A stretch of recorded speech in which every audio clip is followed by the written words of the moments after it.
1 second. She's got to get a All right, so numerical integration and substitution. All right, so we have two choices when it's numerical integration and we need to use substitution. Choice number one, after integrating using a u substitution, you just substitute back for u and you keep the limits of integration, and then you just proceed as usual. And I have this in more detail later on in the notes for you. This is just sort of an introduction as to what your choices are. Or choice two, after integrating using u substitution, keep u, but use u to change the limits of integration. So either you go back to the old, you go back to whatever variable you had, you substitute back for that u, or you've got to change those limits of integration. You have one or two options. It really doesn't matter which one you do to me, which one, that came out right, which one you use, it doesn't matter to me. I tend to kind of switch it back and forth a little bit, and so sometimes it just depends on the function. I'm not consistent as to which method I use or which method is better. And so it doesn't really matter which way you use, but you should be able to use both, because maybe sometimes it might be easier to use one than the other. All right, so let's see how it works. This is just kind of one all kind of completed just to give you an idea, and then we'll go through a bunch of problems. Okay, and then I did not do, I don't have a separate homework on this. I decided I would do a classwork so that we could practice that. All right, so let's see how it works without recalculating limits of integration. So in other words, we're going to substitute back again. All right, so here u is x squared plus 1, and then we sort of have its derivative, right? So if we take the derivative of u and with respect to x, and of x squared plus 1 with respect to x, we're going to have du equals 2x dx. I don't see, however, a 2 there, right? There's no 2. But we can just divide both sides by 2 and make that 1/2 du equals x dx. All right, so 1/2 du is going to replace x dx, and u is going to replace x squared plus 1. So now we have over here, and so we're going to kind of, for a little while, not worry about these limits of integration, and we'll put them back, right? So usually we just drop the limits of integration when we're doing u substitution, if we're going to substitute back, because these limits have nothing to do with the u's. All right, so we have 1/2, because the 1/2 can come out, 1/2 u cubed du equals, and then we just integrate that. So that would be 1/2 u to the 4th divided by 4. It's just using the power rule. And now we substituted back. Right, so we replace the u with the x squared plus 1. We just multiplied the 2 and the 8 here. And now we're using our old limits of integration, which was from 0 to 2. So we plug in the 2, right, and we plug in the 0. And if we plug in the 2, we're going to get 4, plugging in 5 to the 4th, so that'd be 625 minus 0. And then we just multiply that by 1/8. So 6, oh, minus 1. I forgot all about the 1 over there. It's a good thing we didn't just put 0 in there. I almost forgot about the 1. So 625 minus 1. There's a 1 over there left. So that gives us 624/8, which reduces to 78. All right, so this is with replacing the u back again with the original function and keeping the limits. Here's the other one. We don't change, and we just keep the u, but we figure out the new limits, right? And so this is kind of a quick introduction, and then I'll go through it a little bit more slowly with all kinds of functions. So here we have sine to the 5th 2x, cosine 2x dx.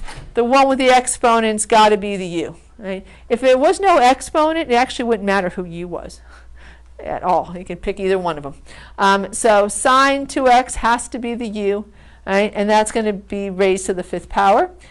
We take the derivative of both sides, so the derivative of u would be du, would actually be du dx. They've already moved the dx over.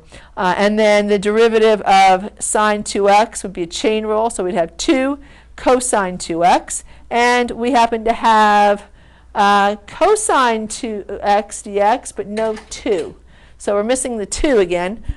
So we will just divide both sides by 2, because that 2 is not there. So, and that's just a constant coefficient, doesn't matter. 1/2 du equals cosine 2x dx. So the 1/2 du is going to replace cosine 2x dx. The u is going to replace the sine 2x, so we're just going to have u to the 1/2 u to the 5th, which is over there. They write it kind of weird here. So it's 1/2 u to the 5th du. Now, notice those limits are different, right? They're not the same. So what you have to do is you have to rewrite it in terms of u's. So you're going to take your, you're going to use your u, and you're going to plug these values in for, into this u expression. And whatever you get, that's your new limits.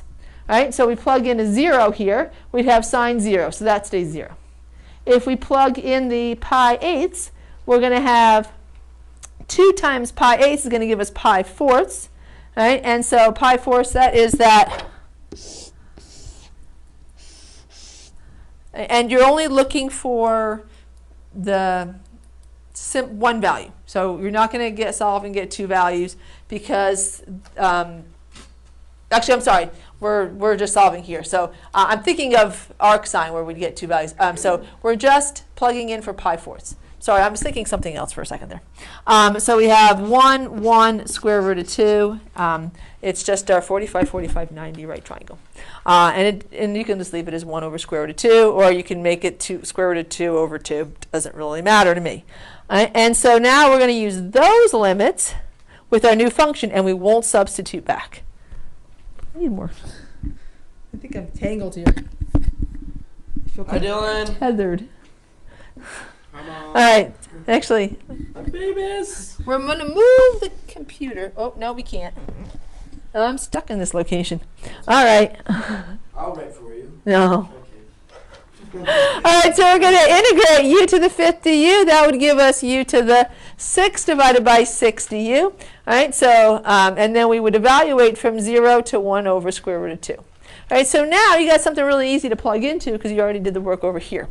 All right, so this would just be 1/12 u, and then you'd have 1/12 times 1 over the square root of 2 to the 6th power minus 1/12 u, so that would just be a 0, right, because the whole thing's going to be a 0 to the 6th power. All right, so here you just raise each of them to the 6th power. This is going to be 1, and so this is this, if I essentially, this is now the square root of 64. That's the easiest way to think of that one. So that's going to be 1/8. So 1/12 times 1/8 gives us 1 over 96. I kind of switched back and forth on the problem. I think I probably just change u more than I go back to the old one. I probably use that method more. But I'll leave it totally up to you. So we can use either of those? Correct. Okay. And so we're gonna learn both of them and go back and forth. All right, so and this you have this in your notes. So I just goes in a little bit more detail, and now I'm going to do the ones with you. It won't be up on the board already. So evaluating a definite integral where we have a u by substitution, where we have a u du substitution. We're going to make the substitution, right? So u is the function, du is the derivative with the dx. You're going to evaluate the resulting indefinite integral. You're going to substitute back and get the results in terms of x, or whatever it happened to have been, t's. And then you're going to substitute the limits of the definite integral into f and subtract. Right? So you're just going to go back, you're just going to be like you were writing the function, and then you're going to evaluate. Okay? So let's take a look at one of those. So here I have this one. We're going to evaluate the definite integral by substitution method 1. And you have this one in your notes. I hopefully gave you enough space. There's a lot of gray space around this because it's just how the problem went into the thing. Oh yeah, it's in the bottom. Wow, that skipped. Oh, did I? No, that's Yeah. Oh, I guess it moved around. I'm sorry. It's supposed to be in order. it's not. Oh, well. It also says we're supposed to use method 2 for this one. Yeah, it also. There should be one with a method 1, no? No, it's not there. No. Oh wait. No. No. Wait, no. Just Oh, yeah. write it in. Yeah. Write it in. We're going to do both methods then. Can I just change? Sorry, but I was tired when I printed these. Because I did both. I did the second set of notes first, and then I said, no, I really need to do this one first. All right, so what's our u going to be here? Yep. All right, so then we take the derivative, du dx equals, and this would be 2x, right? And then we don't have a 2, but we have an x. All right, so we're going to move the dx over. So du equals 2x dx. Just multiply both sides by dx, and then divide both sides by 2. So we have 1/2 du is going to replace the x dx, and then the u is going to replace x squared plus 2. I'm going to try to. I'm going to have to put my back to that side of the room. I'm sorry. So we'll have the, and so we're using method 1, which means we'll substitute back. So you'll have u cubed? Yes. So we'll have, and the 1/2 can come out. So we have 1/2, orientation problem here. We have 1/2 u cubed du. Right? And so we integrate. And so we have now 1/2 u to the 4th divided by 4. Right? And no plus c. Right? And now we can simplify that. Why don't you have a plus c? Because it's, well, I'll show you why it won't matter later on in the lesson. But yeah, we won't have a plus c on the definite integrals, only on the indefinites. Right? So now we'll simplify that. So we have u to the 4th power divided by 8. And then we're going to replace back again the x squared plus 2. Right? So we're going to have the x squared plus 2 to the 4th power divided by 8. And we're going to be evaluating it at our original limits there of 1 to 2. So our derivative of that is Can x I move any of times these? x squared plus 2 cubed dx. I'm sorry, say that again? Yeah, okay, that makes sense. I'm just going to move everybody so I have a little bit of space. And I may orient this board and not stop the tape. Or maybe I'll restart the tape. So now we just plug in. We have, Don't restart the tape. no, I mean stop the tape and start a new tape. This orientation is driving me crazy. 2 squared plus 2 to the 4th power. As you can see, orientation's being an issue today. So 2 squared plus 2 to the 4th power divided by 8 Can you like put this minus on and make it look like 1 squared plus 2 So like when Dylan looks at it, he just like to the 4th power divided by 8.